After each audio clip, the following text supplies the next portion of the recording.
Heidelberg too. Well, everywhere in Germany. And Brian, Alan is in Vienna, and he says, "Well, Christmas, there's nothing they can do. They can't go any. Well, they've got a car, so, but they still everything is closed then, except maybe a coffee. I don't even know if coffee shops are open on Christmas. I doubt it. In Vienna, I mean, that's very Catholic. Yes. Salzburg is not open on Christmas. Yes. Everything's closed, just like for Easter. And when I went to Canterbury, I had been staying in London, and I was going back to London, and I went to Canterbury, and I thought, oh, well, while I'm there, I've stayed, I think, maybe 4 days. I can go around, because I had a train pass. And I thought, well, I'll go around, because Churchill's place, Chatwell, is near there, and other places around. And everything was stopped for 2 days or 3 days. What? Oh, everything. Boxing Day. And just everything was closed. I couldn't do anything. And it was kind of rainy, too. I just walked around, but, you know, Canterbury is very small. You can walk for a few hours, and you've seen it all, so... That's I just always bought these cookies. Cookies? Oh, every year I seem to get them. What's the name of that? Marks and Spencer. They have these great chocolate cookies, and it seems like every city I was in, Nice, Portugal, they all had Marks and Spencer. They all had Marks and Spencer. Well, yeah, because they're known for having a fancy grocery store in the bottom of the department store. They have the little mince tarts and these wonderful chocolate cookies, and half the time that's what I ate for Christmas dinner because everything was closed, unless maybe it was some fancy restaurant. But the moral of the story is when you're in Europe for the holidays, plan ahead, get some food, and plan to stay home. Or wherever or walk to a church because they have... Well, fine, but I'm saying you're not going to get public transportation. No. You're not going to find a taxi.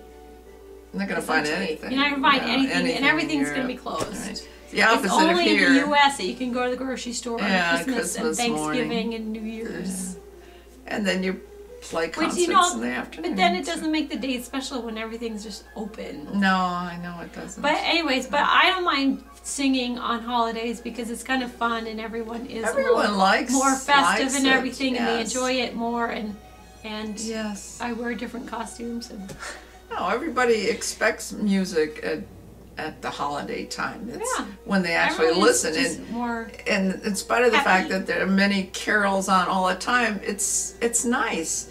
It's like I didn't mind it as much this year as I have other years. Maybe I didn't listen as much. Maybe I don't know. You didn't listen as much. But it's kind of nice to hear all these again. I kind of agree because I did 12 performances so far. Okay, I have another one this week. Anyways, I thought that even though I was doing holiday music, I didn't get sick of practicing or singing. Yeah. And I was singing on Christmas Day, oh, this is the last time I'm going to sing this song. Yeah, yeah. So it's nice. It's nice to hear it, and yeah, it is. Yeah, I agree. And I was listening at work to the BBC. They have the most wonderful program every day. They took folk Christmas music from a different country, and then they explained it. It was so interesting. Mm-hmm. I wish they had something like that here. Well, is it the anniversary this year of Silent Night or something? Is that why they were? That's not what they were doing. It just sounds like they do it every year. Okay, but I was just thinking because we saw that thing with Rick Steves. Yeah.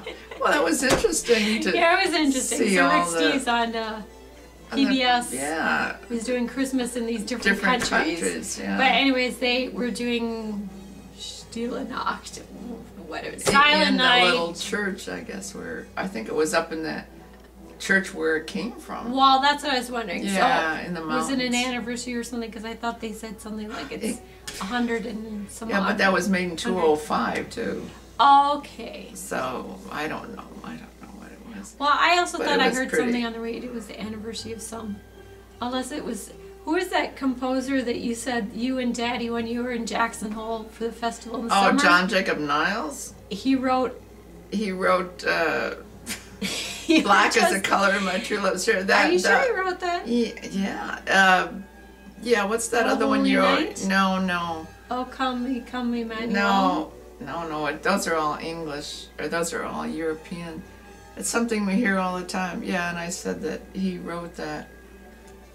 He wrote a Christmas song, which was famous. Which you hear all the time. I suppose he did. And you guys didn't hire him because right, he was more we didn't know who he was at the time, and I looked him up later or something and realized he's a very well-known folk singer. He was at that time. So if you and Daddy had hired him to come to Jackson Hole for the Summer Music Festival, then Jackson Hole would not be the type of music festival it now is. Oh, that's not true. That's not true.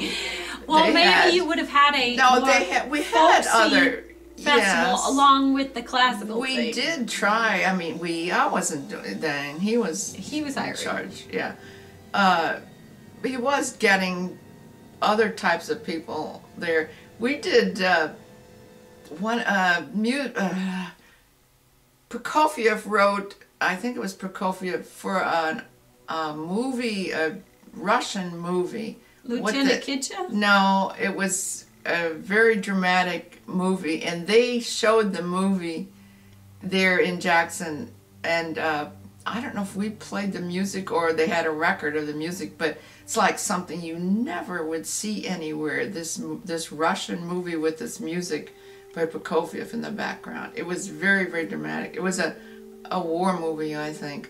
But I don't know. It wasn't Lieutenant Kitchev? No. It was, because that's not as serious a thing. This was a very dramatic thing by Eisenstein or somebody. But that was an example, of the things that they did there. They did try and do a lot of other types of music, not just orchestra music all the time. So John Jacob Niles would have fit in there. It would have been a nice concert. It's just that we didn't know who he was. Or he didn't know. Your father didn't know who he was. Yeah. That man there, he didn't. That horn player. We didn't know about it, but I did. Okay. Later.